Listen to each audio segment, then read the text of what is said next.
തരിക.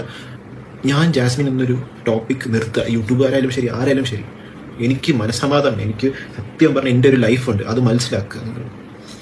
എനിക്ക് എൻ്റെ ജോലിയുണ്ട്, എൻ്റെ കാര്യങ്ങളുണ്ട്. ഈ കാര്യത്തിൽ കിടന്ന് ഞാൻ ഇങ്ങനെ കിടന്ന് ലൂപ്പായി കിടക്കുക എനിക്ക് ആവശ്യമില്ല. എൻ്റെ ബന്ധം ജാസ്മിനായിട്ട് തീർന്നു.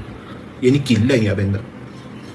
ആ കുട്ടിയുടെ ലൈഫ്, എനിക്ക് എൻ്റെ ലൈഫ്, അത്രയേ ഉള്ളൂ. ഇനിയില്ല. അത് നിങ്ങൾ മനസ്സിലാക്കുക. എനിക്കിത് പറ്റില്ല. ഇതിപ്പം ഇപ്പോഴേ അല്ല. ഇപ്പം ജാസ്മിൻ അസ്ല കോൺട്രവേഴ്സി, അവിടെയും എന്തായിരുന്നു ഞാൻ എൻ്റെ അവളെ, എനിക്ക് തോന്നുന്നു അസ്ല എന്നെ മാക്സിമം ഇതിൽ നിന്നും പിന്തിരിക്കാൻ നോക്കി. ഞാൻ ആ സമയത്ത് കേട്ടില്ല.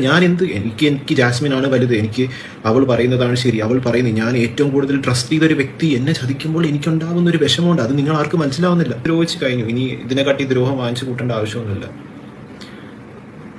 എനിക്ക് ഇതിനെക്കാട്ടി കൂടുതലൊന്നും പറയാനില്ല. പിന്നെ എനിക്കറിയത്തില്ല എന്തിനാണ് ഈ പെൺകുട്ടി ചെയ്തത്, ഇങ്ങനെ ഒന്നും എനിക്കറിയത്തില്ല. അത് എക്സ്പ്ലനേഷൻ വന്ന് തരട്ടെ.